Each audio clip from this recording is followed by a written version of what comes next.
পুরো সপ্তাহের অপেক্ষা করি কখন ফ্রাইডে আসবে আর আমরা সবাই মিলে একটু বের হব। আসলে বাচ্চাদের স্কুল নিয়ে একদমই বের হওয়া যায় না। তো যখন ফ্রাইডে শুক্রবার হয় তখন আমরা চুট করে বেরিয়ে যাই একটু ঘোরার জন্য। আসসালামু আলাইকুম, কেমন আছেন সবাই? আলহামদুলিল্লাহ আমরা ভালো আছি। আর শুক্রবারে আমরা কোথায় ঘুরতে গেলাম সব কিছু নিয়ে থাকবে আজকের এই ব্লগটি। আসলে আমি আগে অনেক বের হতাম, অনেক ঘোরাফেরা করতাম, সেটা এখন চাইলেও একদম বের হওয়া হয় না, কারণ এখন বাচ্চাদের স্কুলে দিয়ে দিছি, খুবই ব্যস্ত হয়ে যায়। তো সারা সপ্তাহে শুক্রবার কখন আসবে সেই অপেক্ষায় থাকে। গত কয়েক শুক্রবার গেছে, তারপরে কিন্তু একদম বের হয়নি, কারণ একটু মন মানসিকতা একটুও ভালো যাচ্ছে না কয়েকদিন থেকে। আর আমি কয়েকদিন থেকে আমার পেজও অ্যাক্টিভ না। ইনশাআল্লাহ নিজের কাজে ফোকাস দিব। দিন শেষে নিজের কাজকে ফোকাস দেন, তাহলে মন মানসিকতা সবকিছু ভালো থাকবে। আজকেও সেম, আমি বের হব কি হব না খুবই দুই টানার মধ্যে ছিলাম, কারণ ওই যে বললাম মনটা একদমই ভালো যাচ্ছে না ইদানিং।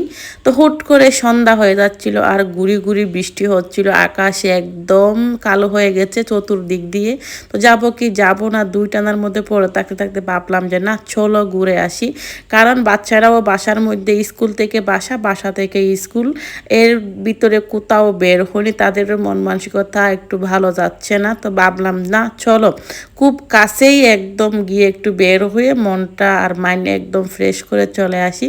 তো বাসার কাছ থেকে একদম চলে গেছিলাম গাড়িতে উঠে। প্রথমে আমরা সেলফি ব্রিজে, ওখানে গেলেই খুবই একটা ভালো লাগে, আর বিকাল টাইম মতো সেলফি ব্রিজে খুবই একটু ভালো লাগে। আর সাথে ফুচকা পাওয়া যায়, সেলফি ব্রিজে বসে বসে ফুচকা খাওয়াটা অনেক অনেক মজা লাগে। আর আমরা যখনই বের হয়ে ব্রিজের কাছাকাছি গেছি, মাই গড দুমসে একটা বৃষ্টি আসলে কেমনটা লাগে। তো বৃষ্টির মধ্যে ভাবলাম কি গাড়ি থেকে নামবো কি নামবো না, সেই দ্বিধাবোধ থেকে নেমে গেলাম। নেমে হচ্ছে আল্লাহ বর্ষা, যা আছে বাইক গেই।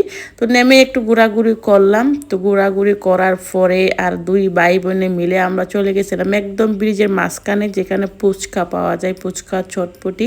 আর আমার মেয়ে, ছেলে মেয়ে দুজনে ফুচকা মাশাআল্লাহ খুবই পছন্দ করে। আর সেলফি ব্রিজে যখন সন্ধ্যা হয়ে আসছিল, মাশাআল্লাহ ভিউটা অত বেশি সুন্দর ছিল। এটা সিলেটের সেলফি ব্রিজ, খুবই ফেমাস, এখানে সেলফি তুলে। আর আমরা অনেক সেলফি নিলাম আর ফুচকা খাইলাম। ভালো থাকবেন, আজকের মতন বিদায় নিচ্ছি।